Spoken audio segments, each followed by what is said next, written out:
ለመጀመሪያ ጊዜ ወደ ፖፕ የጋበዘኝ ቁም ነገረኛው መካሪያችን ኢዜና ነው።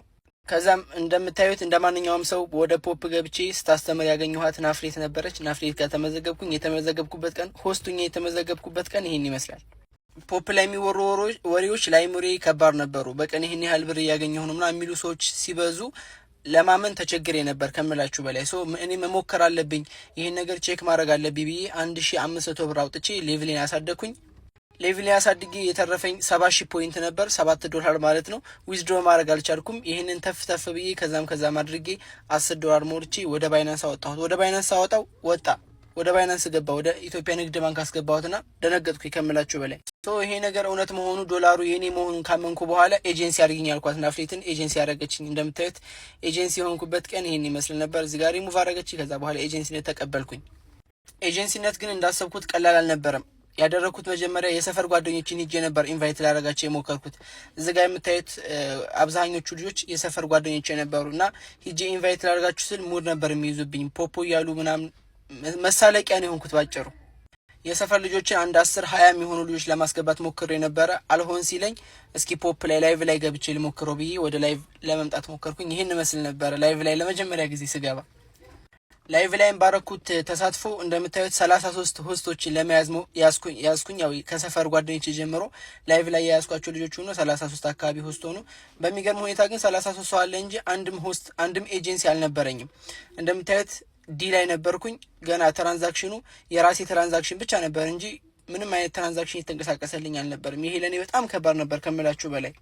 ለመጀመሪያ ጊዜ አንድ ጠንካራ ኤጀንሲ ያገኘሁኝ። አንድ በኔ ስር ሆስት ሆኖ ተመዝግቦ ወደ ኤጀንሲነት ቀይሬው ሀብትሽ ይባላል። ለመጀመሪያ ጊዜ ሀብትሽን ኤጀንሲ ያደረኩኝ። በዛ ሰዓት በጣም ተደስቻለሁ ከምላችሁ በላይ።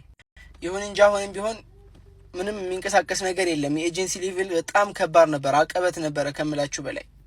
ቢሆንም ግን ተስፋ አልቆረጥኩም። የማገኛቸው ልጆች በሙሉ ላይቭ ላይ የማገኛቸው ልጆች እያስተማርኩኝ ሆስት እያደረኩኝ፣ እንደምታዩት እነሱን ኤጀንሲ እያደረኩኝ። እነ ሙያይልን ታውቋቸዋላችሁ። እነ ሩቄ አሁን ሱፐር ያሉ ልጆች ናቸው። ገና ዲ ነበሩ።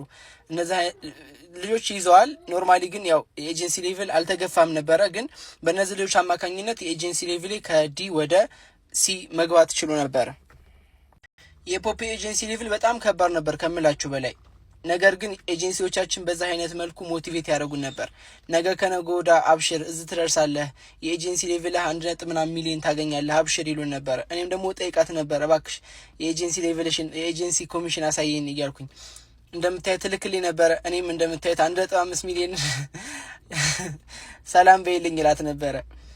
የናፍሬት ኤጀንሲ የነበረው ሙሄ ኦፊሻል ብዙ ጊዜ እንደዚህ አይነት ፖስቶችን በመፖስት ሞቲቬት ያደረገን ነበር። ዛሬ ከምሽቱ 1 ሰዓት ጀምሮ እስከ 1 ሰዓት ከ40 ያገኘሁት ኮሚሽን ነው ምናምን ብሎ 600 ምናምን። ይሄ በጣም ለኔ ህልም ነበር ከምላችሁ በላይ። እደርሳለሁ ብዬ ወይም ደግሞ ስንቅ እንዲሆነኝ ካደረጉኝ ሞቲቬት ከሚያደርጉኝ ሰዎች አንዱ ሙሄ ነበረ።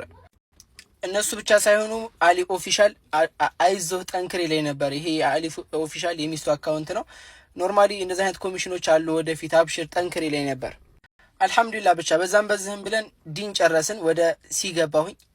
ሲን አጋምሻለሁኝ። ወደ ቢ ይሄርኩ ነበረ። እንደምታዩት ግን ስቲል ሲ ላይ ሁኜ ሲ ወደ መጨረሻው አካባቢ ሁኜ የማገኘው ኮሚሽን 4,000 5,000 ምናምን ፖይንት ነበር።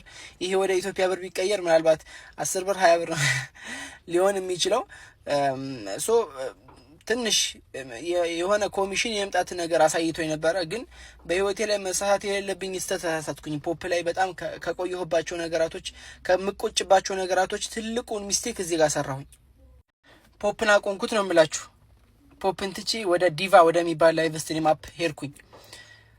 አልቻልኩትም ቻሌንጁን ከምላችሁ በላይ። ከጓደኛ የሚመጣ ኢግኖር፣ ሙድ መያያዙ፣ ይሄ ቤተሰብ ጋር የነበረኝ ሁኔታ፣ ቤተሰብ በጣም በቃ ምንድነው የምሰራው ምናምን ነገር እያሉ ሙድ ይዙብኝ ነበረ። ያን ሁላ ነገር እያየሁኝ የነበረው ኮሚሽን ትንሽ አነስ ስላለ አልቻልኩም። በቃ ፖፕ ላይ የነበሩ ቻሌንጆችን አልቻልኩም ከምላችሁ በላይ። ሙባረኩኝ ወደ ዲቫ ወደሚባል አፕ ሄድኩኝ።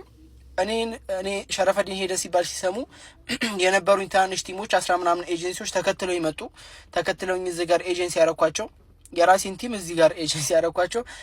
የነበሩት ሌላ ልጆች እያያዝኩኝ ምናምን ሱፐር ገባሁኝ። ብቻ ዲቫ ላይ በትንሽ ቀን ልዩነት ውስጥ ሱፐር ገባሁኝ። እዚህ ጋር ትልቅ ትምህርት እንዲወስዱ ስለፈለግኩ ነው። ይሄ ከአንድ አፕ ወደ አንድ አፕ መሯሯጥ ምን ያህል ዋጋ እንደሚያስከፍል ከምላችሁ በላይ።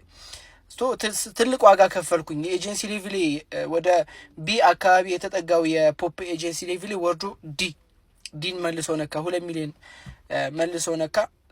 ገባ ብዬ ጠለቅ ብዬ አፖችን በደንብ ማየት ስጀምር፣ ፖሊሲያቸውን ማንበብ ስጀምር፣ የተለያየ ነገር ሳደርግ በቃ ዲቫና ፖፕ በጣም እንደሚለያይ ትልቅ ዲፈረንስ እንዳለው በጣም ገባኝ ከምላችሁ በላይ ተዛዛትኩ ከምላችሁ በላይ እዚህ ጋር አንድ ትምህርት ውሰዱ። ከአንድ ወደ አፕ ወደ አንድ አፕ የምትሯሯጡ ልጆች ምንም አይነት እኛም አልፈንበታል፣ ምንም አይነት ጥቅም የለውም። አትሯሯጡ። ከዛ ወደዛ አትበሉ። አንድ ቦታ አድባችሁ ስሩ።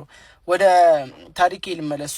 ዲቫን ወደ ሱፐር አካባቢ ከገባ በኋላ ዲቫም ከሆነ ጊዜ በኋላ ተዘጋ። እኔም ከመዘጋቱ በፊት በደንብ ፖሊሶቹን ሳይ ያለውን ሁኔታ ሳይ ፖፕን ማንም እንደማይደርስበትና የትም እሱን ለመምሰል ይሞክራሉ እንጂ ማንም እንደማይደርስበት ሲገባኝ ወደ ፖፕ ተመለስኩ።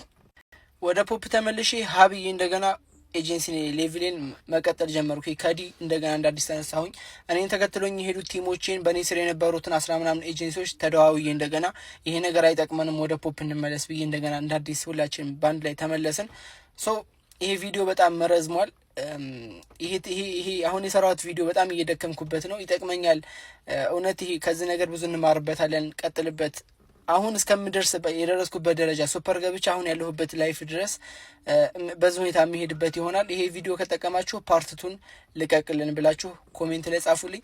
እናንተን እየጠቀማችሁ ከሆነ ኮሜንታችሁን አይቼ ብዙ ሰዎች ካላችሁ ፓርቱን እያደረኩ ፓርት 4 እያደረኩኝ አሁን ያለሁበት ደረጃ ድረስ እንዴት እንደደረስኩኝ አብረን የምናየው ይሆናል። ቴንኪዩ